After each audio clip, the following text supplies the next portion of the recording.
Don't forget to take your painkiller, okay? Fresh হয়ে এসে কৃতিকের T shirt ছেড়ে মাত্রই নিজের জামা কাপড় গায়ে চড়িয়েছে ওরু। ওড়নাটা এখনও নেয়নি, যার দরুন গলার দাগগুলো স্পষ্ট দৃশ্যমান। ওরু সেগুলোতে আলতো হাতে অ্যান্টিসেপটিক লাগাচ্ছিল। ঠিক তখনই হন্তদন্ত হয়ে রুমে প্রবেশ করে অনু। ভেতরে আস্তে আস্তে অনু বলে, শুনেছি রূপাকে খুঁজে পাওয়া যাচ্ছে না, তাও কাল রাত থেকে। কি বলিস আপা? অনু আর কথা আগানোর সুযোগ পেল না, উল্টো চোখ ছোট ছোট করে অরুর দিকে সন্দিহান হয়ে তাকিয়ে বলল, কাল রাতে কৃতিক ভাইয়া তোর রুমে ছিল? আপার প্রশ্নে অরু হ্যাঁ না কিছুই বলল না। ধরা খেয়ে যাওয়া চোরের মতো শুধু উপর নিচ মাথা ঝোঁকালো কিছুক্ষণ। অনু দীর্ঘশ্বাস ছেড়ে সাবলীল ভঙ্গিতেই বলে, জানি, কাল আমি কৃতিক ভাইয়াকে কল করেছিলাম, তুই বাড়িতে ফিরছিলি না দেখে। কাল সারা রাত বৈশাখী ঝড় দাবনীয় তাণ্ডব চালিয়েছে পুরো শহর জুড়ে। রাস্তাঘাটের বেহাল দশা, গাছপালা উপড়ে পড়ে বিভিন্ন লেনের যান চলাচল বন্ধ। অতিরিক্ত বৃষ্টিপাতে পুরো কৃতিকুঞ্জ ফ্যাকাশে রূপ ধারণ করেছে।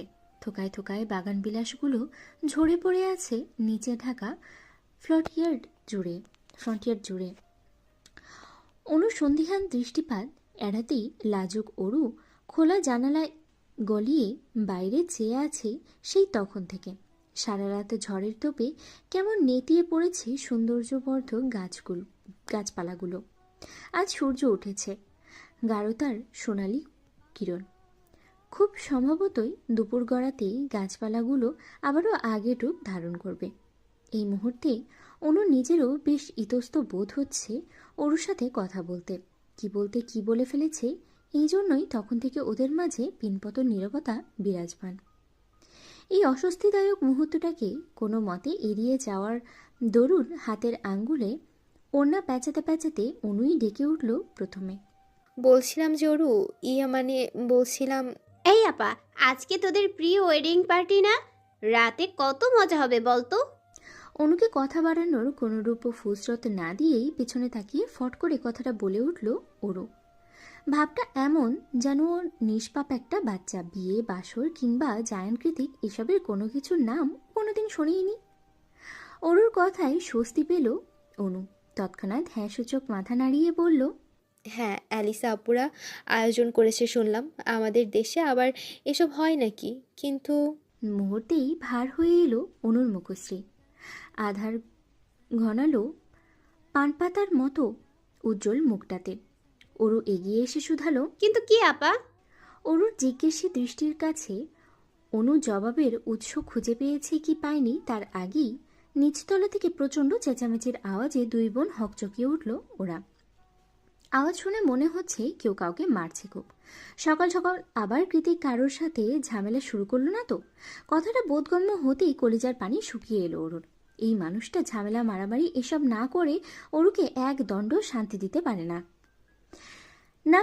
কারণ সে তো দ্য গ্রেট অসভ্য উগ্র বেপরোয়া ছন্ন ছাড়া জায়ানকৃতিক চৌধুরী, যার কাজই হলো সকাল সন্ধ্যা ঝামেলা পাকানো। ওর নিষ্ফল ভাবনার ছেদ ঘটে আবারও নিচতলায় তীব্র শোরগোলের আওয়াজে। ভ্রম ছুটে গেলে অরু আর এক মুহূর্ত অপেক্ষা করে না। ওড়নাটা কোনো মতে গলায় জড়িয়ে নিয়ে দ্রুত পায়ে রুম থেকে বেরিয়ে যেতে যেতে অনুকে বলে, আপা চল তো, আবার কি হলো দেখে আসি। অরুর কথায় উপর নিচ মাথা নাড়িয়ে বড় বড় পা ফেলে দোতলা ছাড়ল অনুও। ওরা দুই বোন যখন প্রচণ্ড চিন্তায় উদ্বিগ্ন মস্তিষ্কে দ্রুত কদমে নিচে নেমে এলো, তখন অন্দরমহল পুরোপুরি নীরব। অরু অনু চারিদিকে চোখ বুলিয়ে ঘটনা বোঝার চেষ্টা চালাচ্ছে। হলরুমের মাঝ বরাবর পায়ের উপরে পা তুলে ডিভানে বসে আছে কৃতিক। ওর আশেপাশে সায়র, অর্ণব, অ্যালিসা, ক্যাথালিন, মোখলেস চাচা সবাই আছে। আজমেরি শেখ ও অন্য একটা কাউচে বসে আছেন। সবার সামনে চরম অপরাধীর ন্যায় মেঝেতে বসে বসে কাঁদছে রূপা। দেখে মনে হচ্ছে এতক্ষণের ঝড়টা ওর উপর দিয়েই বয়ে গিয়েছে। কারণ ওর দিকে তাকিয়ে এখনো রাগে ফোঁসফোঁস করছে জাহানারা। তার আগুনের ফুলকুনির মতো চোখ জোড়া দেখে মনে হচ্ছে পারলে আরও কয়েক ঘা বসিয়ে দেয় রূপাকে, কিন্তু কোনো এক অদৃশ্য শক্তি বলে তার হাত পা যেন আটকিয়ে রেখেছে। শক্তি বলটা কি তাহলে জায়ানকৃতিক, ভাবছে অরু। চারিদিকে অবলোচন করে অরু হিসিয়ে অনুকে শুধালো, আপা কি হয়েছে বলতো? অনু জবাব দেয়, কাল সন্ধ্যাবেলায় টিউশনে গিয়ে সারা রাতেও আর বাড়িতে ফেরেনি রূপা।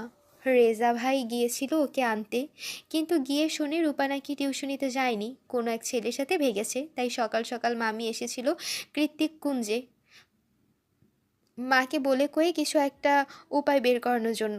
সেটা জানাতেই তো আমি তোর রুমে গেলাম তখন। আর এখন এসব। ওদের কথোপকথনের মাঝেই অন্দরমহলে প্রবেশ করেন অরুর মামা। তিনি চারিদিকে থমথমে পরিবেশ পরিস্থিতি বুঝে উঠতে না পেরে তার স্ত্রী জাহানার দিকে এগিয়ে গিয়ে উদ্বিগ্ন কণ্ঠে শুধালেন, কি হয়েছে? মেয়েটা এভাবে মেঝেতে বসে কাঁদছে কেন? স্বামীর কথায় গর্জে উঠলেন জাহানারা। রুষ্ট গলায় বললেন, সেটা তোমার মেয়েকেই জিজ্ঞেস করো। সারা রাত একটা ছেলের সাথে ফষ্টি নষ্টি করে মান সম্মান খুইয়ে এখন ঘরের চৌকাঠে মারিয়েছে। ওকে মেরে ফেলো রেজাওয়ার বাবা, নাইলে আমি মহল্লায় মুখ দেখাতে পারবো না। যে জাহানারা সবাইকে কথায় দাবিয়ে রাখে, মুখের জোরে সবাইকে ওঠায় বসায়, আজ তার মেয়ে হয়ে এ কিনা এমন একটা নোংরা কাজ করে ফেললো। ছি, সরি। এখন আমি ওকে নিয়ে কি করব বলতে পারো? অরুণ মামা কিছুটা শান্ত স্বরেই বললেন। এভাবে বলছো কেন? জাহানারা পুনরায় ঝাঁঝিয়ে উঠে বললেন, বলবো না তো কি করব? তোমার মেয়েকে গাড়ি করে কয়েকটা ছেলে মহল্লার মাঝখানে ফেলে রেখে গেছে। সবাই দেখেছে, কানাঘুষো করছে, পুরো মহল্লা গরম। তোমার কি মনে হয় এই মেয়ে আর বিয়ে হবে কোনো দিন? মুখ পুরি সব খুইয়ে এখন আবার ফিরলি কেন? এই বলে জাহানারা আবারও রূপাকে মারতে উদ্যত হবেন। ঠিক তখনই জাহানারা বরাবর কথার তীর ছুড়ছে Kritik. Stop it. I hate noise. কৃতিকের গর্জনে থেমে গেলেন জাহানারা। জাহানারা থেমে যেতেই কৃতিক তীর্যক কণ্ঠে পুনরায় বলল, ঠিকই বলেছেন আপনি। আপনার মেয়ের কোথাও বিয়ে হবে না। লোকজন আপনার সম্মুখে ছেঁচে বলে আওড়াবে। এর কারণ অবশ্য আপনি নিজেই। লোকজনের হারের খবর ঘেটে কাসুন্দি বানিয়েছেন এতদিন। এখন স্বয়ং আপনার মেয়ের পালা। তার হয়তো এবার আপনাকে আত্মানাই করবে, এতে কোনো ভুল নেই। কৃতিকের কথায় জাহানারা জবাব খুঁজে পেলেন না। জবাব দেওয়ার মতো কী বা আছে? কথা তো সত্যি। আজমেরি শেখ এখনও চুপচাপ। তিনি কৃতিকের পরবর্তী পদক্ষেপের অপেক্ষায়। আসলে চাইছে নাকি কৃতিক, সেটাই আপাতত ভাবছেন তিনি। অরু এখনও চুপচাপ শুকনো মুখে ঘরের এক কোণে দাঁড়িয়ে আছে। কৃতিকের স্পষ্ট চোখে এক নজর অরুর দিকে তাকালো, অতপর সবার সামনে ওকে ডেকে বলল, বেবি, এক গ্লাস পানি নিয়ে আসো তো। সকালে ব্রেকফাস্ট করে পানিটাও খেতে পারেনি। অরু হ্যাঁ সূচক মাথা নাড়িয়ে কিচেনের দিকে এগিয়ে গেলে কৃতিকের কথায় মুখলেস চাচা হকচকিয়ে বলে ওঠেন, আমি নিয়ে আসছি বাবা। কৃতিক গম্ভীর গলায় বাচ্চাতে বলল, আমার বউ আছে তো এখানে, আপনি দাঁড়িয়ে থাকুন, আপনার সাথে জরুরি কথা আছে। মুখলেস চাচাকে হুকুম করে পরক্ষণেই জাহানারার দিকে তাকিয়েছে কৃতিক। বলল, রূপাকে মোখলেস চাচার সাথে বিয়ে দিয়ে দিন। মোখলেস এখনও অবিবাহিত, বয়স খুব বেশি না, মাত্র ৪৫ বছর। কৃতিকের কথায় যেন বাজ পড়ল পুরো হলরুম জুড়ে। আজমেরি শেখ তৎক্ষণাৎ তেতে উঠে বললেন, কৃতিক, এবার একটু বেশি বাড়াবাড়ি হয়ে যাচ্ছে। অফিসেও তুমি আমার অমতে তোমার ইচ্ছে মতো রুলস দিয়ে যাচ্ছ, আর এখন বাড়িতেও। কৃতিক হাতের ইশারায় আজমেরি শেখকে থামিয়ে জিভ দিয়ে গাল ঠেলে বলল, আমার কথা এখনো শেষ হয়নি মাদার ইন ল। তাছাড়া ডিলটা আপনার আমার মাঝে হচ্ছে না, ডিল হচ্ছে আমার আর ওনার মাঝে। চোখ দিয়ে জাহানারাকে ইশারা করে কৃতিক। তাই আপাতত আপনার মতামত গ্রহণযোগ্য নয়। আজমেরি শেখ আর কথা না বাড়িয়ে দীর্ঘশ্বাস ছেড়ে চুপ হয়ে গেলে জাহানারা রেগে মেগে বলেন, তাই বলে বাড়ির কেয়ারটেকারের সাথে আপনি আমার মেয়ের? জাহানারা কথা শেষ করার আগেই কথা ছুড়ল কৃতিক। বলল, বিয়ে হয়ে গেলে আমার বনানীর ফ্ল্যাটটা আমি মোখলেস চাচা আর রূপার নামে উইল করে দেব। এছাড়া মোখলেস চাচাকে তার যোগ্যতা অনুযায়ী জেকে গ্রুপে কর্মসংস্থানের সুযোগ করে দেওয়া হবে। আফটার অল, আপনার আমার বইয়ের পরমাত্মীয়, এতটুকু দায়বদ্ধতা তো আমার আছে, রাইট? কৃতিকের ছুঁড়ে মারা মেঘ না চাইতেই জলের মতো অফার শুনে জাহানারার চোখ বিষয়ে চিকচিক করে উঠল। বনানীতে নিজস্ব ফ্ল্যাট তো তার বাবা দাদা 14 গোষ্ঠীও সাধ্যের বাইরে, সেখানে কৃতিক কিনা এমনি এমনি দিয়ে দেবে? জাহানারার চোখে মুখে লোভাতুর দৃষ্টি দেখেও ভেসে উঠেছে। ভেতরে ভেতরে টকবক করছে কামনার লাভডুব। জাহানারা তখন থেকেই চুপ হয়ে আছেন দেখে অরুর মামা এবার কৃতিকের কথায় নাকচ করে বলল, অসম্ভব, তাই বলে মেয়েটাকে এমনভাবে 40 লোক সাথে বিয়ে দিবে নাকি? অরুর মামা রাশভারী কথা তখনই থেমে গেল যখন পাশ থেকে জাহানারা তীর্যক কণ্ঠে বলে উঠলেন, তুমি চুপ করো একদম। কে বিয়ে করবে তোমার এই অপয়া হতচ্ছাড়া নোংরা মেয়েকে? তা হয় ভালো, যা হয় ভালোর জন্যই হয়। উনি আমাদের ভালোর জন্যই এ কথাটা বলেছে।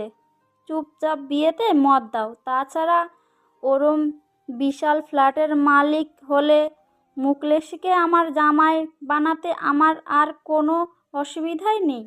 এদিকে এই কাহিনীর মূল চরিত্র মুখলেস চাচা এখনও হতবিম্ব চোখে একে একে সবার কথা শুনেই যাচ্ছে। কৃতিক কি আসলেই তাকে বিয়ে দিয়ে তার মতো বছরের বিষাদময় আইবুড়ো নামক ঘোচাবে নাকি? সেটাই আপাতত ভাবছে মুখলেস চাচা।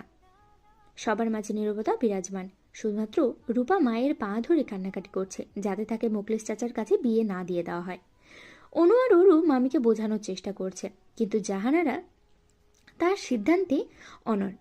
তিনি উল্টে খানিকটা দোনাই মনাই করেই কৃতিককে প্রশ্ন করেই বলেন, বলছি যে বিয়েটা হয়ে গেলে সত্যি ফ্ল্যাট পাবে তো ওরা? কৃতিক গম্ভীর গলায় বললেন, এখন বিয়ে হলে উল্টা এখনই হবে, আমার কাগজপত্র সব রেডি। কৃতিকের কথায় জাহানারা পুলকিত হয়ে নিজের স্বামীর উদ্দেশ্যে বলল, ওগো, তাহলে আর দেরি কেন? কাজে আনার ব্যবস্থা করো, আজকেই বিয়ে হবে। অরুর মামা খুব যে সৎ মানুষ তাও নয়। টাকা, আধিপত্য এসবের লোভ তারও আছে। মেয়ের সূত্র ধরে যদি এইভাবে রাতারাতি লাখপতি হয়ে যাওয়া যায় তো ক্ষতি কি? হোক বিয়ে, মেয়ে তো আর পানিতে পড়ে যাচ্ছে না। উল্টো মুখলেসকে জামাই বানিয়ে নাকের ডগায় দড়ি দিয়ে ঘোরানো যাবে, ব্যাপারটা মন্দ হবে না। অবশেষে মনে মনে হাজারো লাভ লসের হিসাব কষিয়ে তবে তিনি চললেন কাজী খোঁজার উদ্দেশ্যে। শেষমেশ নানান জল্পনা কল্পনার ইতি টেনে রূপার বিয়ে হতে হতে সকাল গড়িয়ে বিকেল হলো। এক হাতে রূপাদের বিয়ে হয়েছে আর অন্য হাতে ফ্ল্যাটের চাবি উঠিয়েছে জাহানারার কোমরের গোছায়। আজমেরি শেখের কিছু বলার ছিল না, বললেও হয়তো জাহানারা পাত্তা দিতেন না, তাই নিজের গুরুগম্ভীরতা ধরে রাখতে চুপই রয়েছিলেন তিনি। আজকাল কৃতিকের কর্মকাণ্ডে তিনি শুধুই নীরব দর্শক মাত্র। কোনো কিছু বলার বা কৃতিকের বাইরে গিয়ে কোনো সিদ্ধান্ত নেওয়ার হেতু রাখে না কৃতিক। ব্যাপারটা আজমেরি শেখের নিকট চরম বিরক্তির পর্যায়ে উঠে এসেছে, তাও তিনি নিশ্চুপ। কারণ একটাই অনুর বিয়ে। অনুর বিয়েটা সর্বত্র পন্থায় দিতে চান তিনি। তারপরে না হয় একে একে দান চালা যাবে, তাড়াহুড়োর কিছু নেই। তাছাড়া আজমেরি শেখের তাড়াহুড়ো জিনিসটা পছন্দও নয় মোটে। আজ যেহেতু বিয়ের প্রথম দিন, তাই মেয়ে জামাইকে নিয়ে খুশি মনে বাড়ি ফিরেছেন জাহানারা। কে জানে, হয়তোবা অনুর বিয়ে উপলক্ষে 2-1 দিন বাদে আবারও পুরো পরিবারের শুদ্ধ কৃতিক কুঞ্জে হাজির হবেন তিনি। ওর তড়িঘড়ি পায়ে মাত্রই প্রবেশ করেছেই কৃতিকের রুমে। রাগের তোপে শরীরটা রিরি করছে ওর। এখানে আস্তে আস্তেই ঠিক করে নিয়েছে যা হওয়ার হয়ে যাক, আজকে কৃতিকে কিছু কড়া কথা শুনিয়ে তবেই এখান থেকে যাবে ও। কৃতিক তখন রুমেই ছিল, আপাতত তার মনোযোগ ল্যাপটপে নিবদ্ধ। ওর ভিতরে গিয়ে আচমকা কৃতিকের মুখের সামনে ল্যাপটপ ঠাস করে বন্ধ করে দিল। অরুর কাণ্ডে কৃতিক কিছুটা রাগী গলায় বলল, হোয়াটস রং অরু? কাজ করছে তো? অরুর এক অগাধ বিশ্বাস কৃতিক ওকে পাগলের মতো ভালোবাসে। অন্য সবার সাথে যাই করুক না কেন, তবে অরু যদি কৃতিকের কলিজাটাও চিবিয়ে খেয়ে নেয় তবুও কৃতিক টু শব্দটিও করবে না। সেই সাহস থেকেই রাগে ফুঁসতে ফুঁসতে ও বলল, কাজ পরে করবেন, আগে বলুন এত বড় একটা অন্যায় কেন করলেন? মামিকে লোভ দেখিয়ে কেন মোকলেস চাচার মতো একটা 40 লোকের সাথে রূপার বিয়ে দিলেন? বিয়ে কি একটা ছেলে খেলা যে যার সাথে খুশি যেভাবে খুশি বিয়ে দিয়ে দিলেন? আমি খুব ভালো করে জানি রূপা উধাও হওয়া থেকে শুরু করে এত কাহিনীর পেছনে নিশ্চয়ই আপনার হাত আছে। বলুন কেন করেছেন এসব? অরুর এক ধারে বলে যাওয়া ননস্টপ কথার বহরে কান না দিয়ে পুনরায় ল্যাপটপে মন দিয়ে কৃতিক শান্ত স্বরেই বলল, বড়দের কথা তো জানতে হয় না অরু, ভুলে গেছিস আমি যে তোর 12 বছরের বড়? কৃতিকের কথায় অরু বিরক্ত হয়ে বলল, তা এতই যখন আপনি বড়, আমি যে আপনার 12 বছরের ছোট সেটা কাল রাতে মনে ছিল না? এত করে বলেছিলাম, ছাড় দিয়েছিলেন একটুও? তখন তো নো ওয়ে করছিলেন। ওর রাগে ফোঁসফোঁস করছে, কি বলছে না বলছে কিছু খেয়াল নেই ওর। তাই কৃতিক এবার উঠে গিয়ে ওর মুখোমুখি হয়ে শটান দাঁড়িয়ে পড়ল। তারপরে ঘাড়টা একটু নিচু করে নরম শান্ত গলায় শুধালো, কি হয়েছে, এত রেগে আছিস কেন? ওর ঠোঁট উল্টে শক্ত গলায় বলল, কেন করলেন এটা? রাগের তোপে তীরতিরিয়ে কাঁপতে থাকা অরুর ফিনফিনে ঠোঁটে বৃদ্ধাঙ্গুল বুলিয়ে কৃতিক একটা দীর্ঘশ্বাস ছেড়ে বলল, তুই আমাকে না বললেও তোর শরীর আমাকে বলে দেয় আমার অবর্তমানে তোর উপর দিয়ে ঠিক কতটা ঝড়ঝাপটা গিয়েছে। শুধুমাত্র আমাকে ভালোবাসার অপরাধে, আমাদের বিয়েটা মেনে নেওয়ার অপরাধে তোর আশেপাশের মানুষগুলো তোকে ঠিক কী পরিমাণ মানসিক যন্ত্রণায় ভুগিয়েছে সেটা তোর চেহারা, তোর শরীর দেখে বুঝে গেছে আমি। ইউএসএ থেকে আসার পর তোর অবস্থা দেখে নিজের শাস্তি দিতে ইচ্ছে করছিল। তোকে যতবার চোখের সামনে দেখছিলাম ততবার নিজের রাগ সামলাতে পারছিলাম না আমি। মস্তিষ্কে আগুন হয়ে উঠছিল আমার, ইচ্ছে করছিল আরও আগে দেশে না ফিরে শাস্তির স্বরূপ নিজেকে নিজে শেষ করে দেই। ফলস্বরূপ তোকে বারবার এড়িয়ে গিয়েছে। ওরও এখনও প্রশ্নসূচক দৃষ্টিতেই তাকিয়ে আছে। ডাগর চোখ দুটো কৌতূহলে পরিপূর্ণ। ওর কৌতূহলের জোয়ারে কিছুটা ভাটি দিতেই আবারও বলা শুরু করেছে কৃতিক, মনে আছে আমি বলেছিলাম তুই নিশ্চিন্তে থাক, পুরো দুনিয়া আমি দু হাতে সামলে নেব। যে সমাজ আমার বউয়ের দিকে আঙুল তুলবে সেই সমাজের নিয়মই আমি পাল্টে ফেলব। হয়তো কিছুটা দেরি হয়েছে, কিন্তু আমি সেটাই করেছি। সমাজের রিপ্রেজেন্টার হিসেবে তোর মামি তোর দিকে বারবার আঙুল তুলেছে। তোর আমার বয়সের পার্থক্য নিয়ে তুচ্ছ তাচ্ছিল্য করেছে। তোর শরীরে আমার করা ভালোবাসার স্পর্শগুলোকে নোংরা বলে আখ্যায়িত করেছে। এই জন্যে আমি ওনার কথার বান ওনাকে দিয়েই কাটিয়েছে। আজ প্রথম ওনার মেয়ের শরীরে নোংরা স্পর্শে কলঙ্ক উঠেছে, পুরো মহল্লার কাছে খারাপ আখ্যায়িত হয়েছে। তারপর দিন শেষে লোভের তাড়নায় উনি আবার ওনার মেয়েকে এমন একজন লোকের সাথে বিয়ে দিয়েছেন যার সাথে ওনার মেয়ের বয়সের পার্থক্য 1, 2 কিংবা 12 বছর নয়, গুনে গুনে 26 বছর। আজ থেকে তোর মামি আর তোর সামনে সমাজ নিয়ে একটু শব্দও করবে না, কারণ আমি সমাজের নিয়মটাই ভেঙে দিয়েছে। কৃতিকের কথায় হতবাক হয়ে ওর দিকে হাঁ করে তাকিয়ে আছে ওরু। চোখ দুটো আগের চেয়েও বৃহৎ আকৃতি ধারণ করেছে। মনে মনেই ভাবছে, মানুষ এতটা গভীর আর সুকৌশলী চিন্তা কিভাবে করতে পারে? ওরু তখন থেকেই হতবুদ্ধি হয়ে দাঁড়িয়ে আছে দেখে কৃতিক ভ্রু উঁচিয়ে শুধালো, কি বউ, সবটা মাথার উপর দিয়ে গেল তো? ওরু নির্লিপ্ত চোখে হ্যাঁসে মাথা নাড়লে কৃতিক ওকে বুকের মধ্যে টেনে এনে বলল, চিন্তা নেই, মোখলেস চাচা মানুষ হিসেবে অসাধারণ। তাছাড়া ওরা যাতে ভালো থাকে সে সব ব্যবস্থা আমি নিজ সাথে করব। তার চেয়ে বড় কথা, রূপা যার সাথে পালিয়েছিল সে ছেলেটা মোটেও সুবিধার না। এক কথায় ডাকাত বলতে পারিস। আমি শিওর ও রূপাকে দূরে কোথাও নিয়ে পাচার করে দিত। ওরু নিজের নরম দুই হাতে কৃতিকের চওড়া পিঠখানা আঁকড়ে ধরে ওর শক্ত বুকের মাঝে বরাবর মুখ দাবিয়ে দিয়ে বলল, আপনি কি জানেন আপনি একটা বেস্ট হাজবেন্ড, সবার থেকে বেস্ট। আজ থেকে আপনি যে নিশানা ধরে পথ এগুবেন, আপনার ফেলে যাওয়া সেই পায়ের ছাপে পা রেখে চোখ বন্ধ করে এগিয়ে যাব আমি, প্রমিস। এই যে পিঙ্কি, প্রমিস। মিষ্টি হেসেই কথাটা বলে কৃতিকের খড়খড়ে কোনো আঙ্গুলের ভাঁজে নিজের কোমল তুলতুলে কোনো আঙ্গুলটা প্রবেশ করালো অনু। যেহেতু নিজেরাই এদেশে ওদের চেনা পরিচিত তেমন কেউ নেই, তাই প্রি ওয়েডিংয়ের পার্টিটা কৃতিককুঞ্জের ছাদেই আয়োজন করা হয়েছে। মাত্রই কেক টেক কেটে মাদুর পেতে আড্ডা দিতে বসেছে সবাই। আগামীকাল অনুপ্রত্যয়ের গায়ে হলুদ, পরশু বিয়ে, তারপরে সারা জীবনের জন্য এই পরিবারের অতিথি হয়ে যাবে অনু। অরুর তো তাও বাড়িতেই বিয়ে হয়েছে, তার উপরে কৃতিককে বাচ্চাদের মতো করে আগলে রাখে। কিন্তু অনুকে তো শ্বশুরবাড়ি যেতে হবে, পুরো একটা আলাদা পরিবারের সাথে নিজেকে মানিয়ে গুছিয়ে নিতে হবে, দিনরাত সংসার সামলাতে হবে। সেই সব ভাবতে গেলেই প্রত্যয়কে নিজের করে পাওয়া বিয়ের আনন্দ সবকিছুই কেমন যেন ফিকে হয়ে যাচ্ছে অনুর হৃদয়ে। এই আড্ডাতে অনু ছাড়া আরও একজনের মুখটা মলিন হয়ে আছে, সে হলো অ্যালিসা, যার কিনা এই বিয়ে নিয়ে সবচেয়ে বেশি আগ্রহ ছিল। সেই সকাল থেকে মুখ ভার করে বসে আছে, প্রয়োজনের বাইরে কারোর সাথে একটা কথাও বলছে না। কি অদ্ভুত! ওর মন খারাপের কারণ জানি ওরও, কিন্তু অ্যালিসার এই মাত্রাতিরিক্ত বিষণ্ণতা কিছুতেই ধরতে পারছে না ও। ওর যখন চোখ মুখ কালো করে অ্যালিসার দিকে আর চোখে তাকিয়ে সব ভাবছিল, তখনই কনুই দিয়ে সামান্য খোঁচা মেরে ওকে ডেকে উঠল নীলিমা। শুধালো, কি ভাবছিস বলতো তখন থেকে? নীলিমার ডাকে ধ্যান ভাঙি ওরুর। ও নাসূচক মাথা নাড়িয়ে ছোট্ট করে জবাব দিল, কিছু না। অতপর পুনরায় মন দিল সবার সাথে আলাপ জারিতায়। আপাতত সায়রই বকবক করে যাচ্ছে সবার মাঝে। অর্ণব গিটার নিয়ে বসেছে গান গাইবে বলে। অনু আর প্রত্যয় চোখে চোখে হাজারো কথা আদান প্রদান করছে। কৃতিক সবার সাথে আড্ডা দিতে বসেছে ঠিকই, তবে তার ধ্যান জ্ঞান সবকিছুই ম্যাকবুকে নিবদ্ধ। নতুন নতুন অফিস জয়েন করার পর থেকেই সারাক্ষণ ল্যাপটপ নিয়ে বসে থাকে ও। কি জানি কি করে। ক্যাথলিন অ্যালিসার কাঁধে মাথা রেখে অর্ণবের করা গিটারের টুংটাং আওয়াজে মন দিয়েছে। নীলিমা অরুর পাশে বসেই সায়রের সাথে একের পর এক যুক্তিবিদ্যায় ব্যস্ত।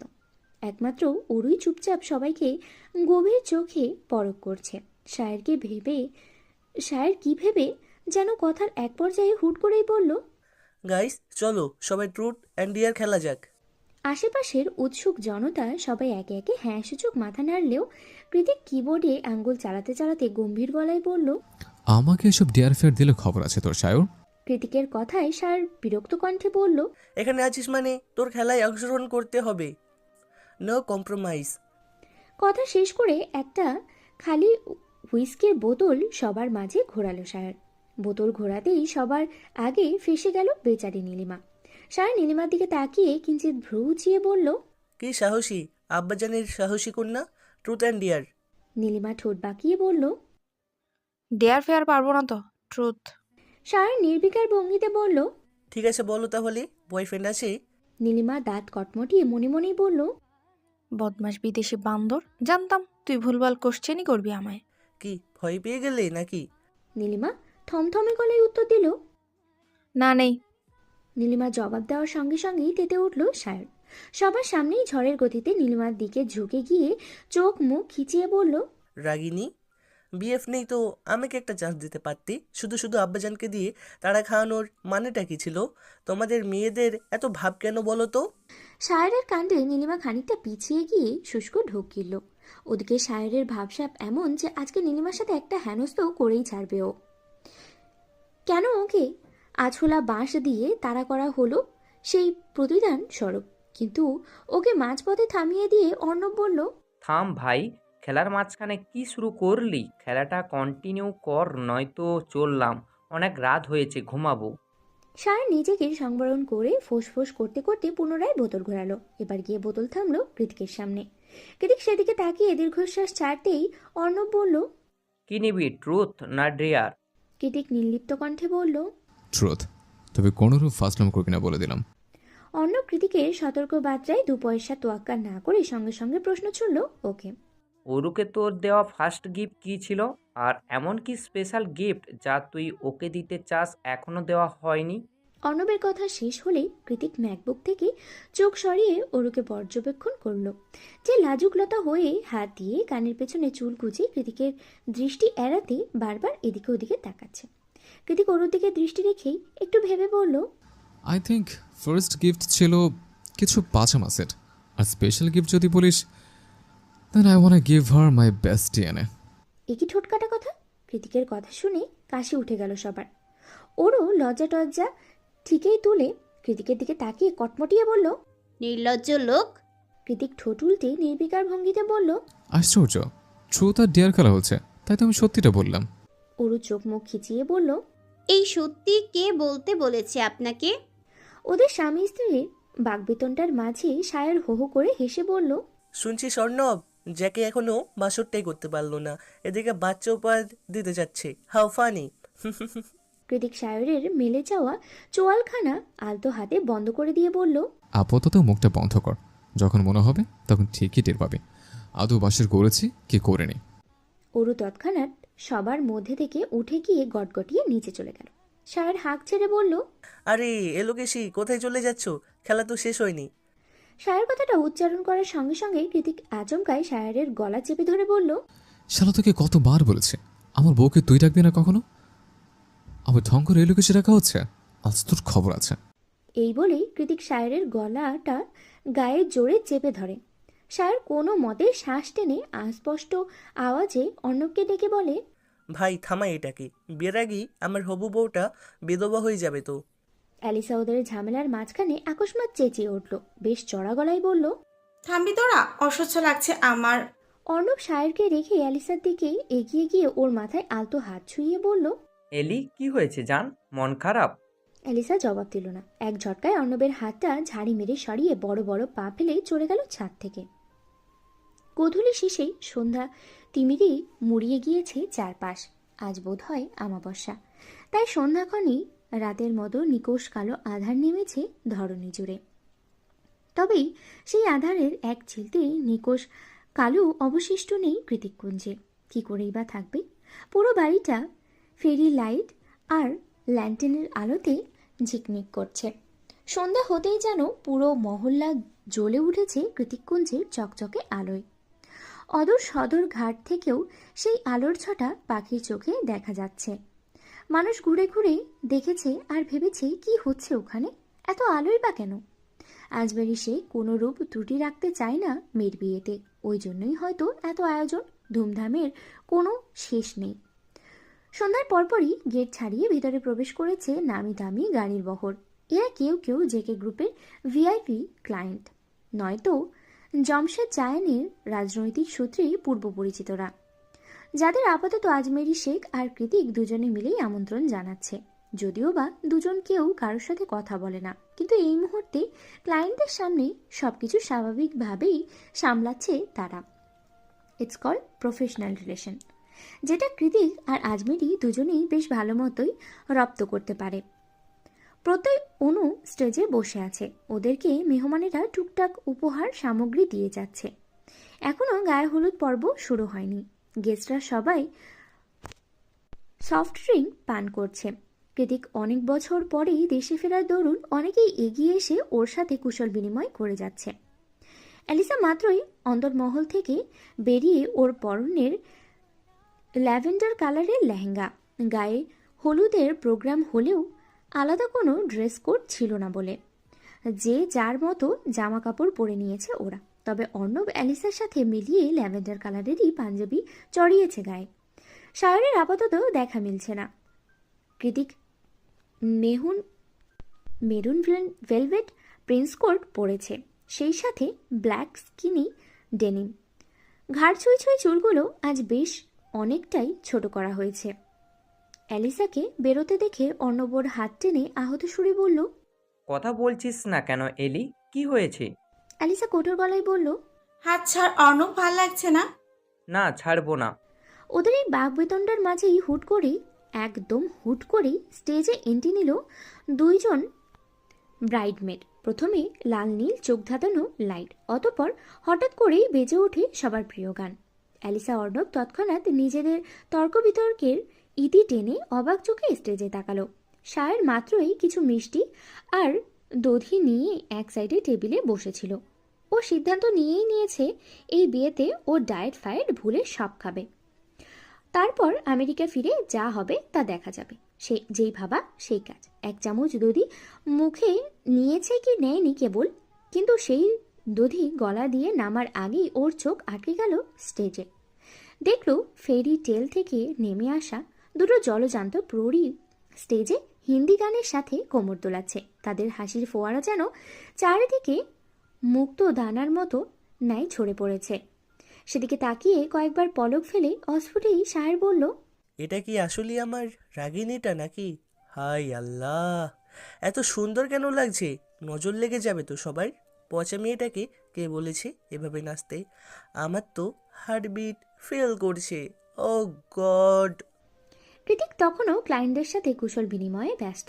একজনের পর একজন আসছেই, চারিদিকে তাকানোর ফুসরত নেই ওর, নেই স্টেজের দিকেও মন। কিন্তু হঠাৎ করেই ওর কেন যেন মনে হলো স্টেজে এই মুহূর্তে যেই মেয়েটা গানের তালে পা দোলাচ্ছে, সুন্দর সুন্দর ভঙ্গিমায় হেলে দুলে নাচ করছে, সেই মেয়েটাকে ও চেনে। কেন যেন উষ্ণ হৃদয়টা বলছে, একবার ফিরে তাকা কৃতিক, শুধু একবার, and then you will be fucking speechless.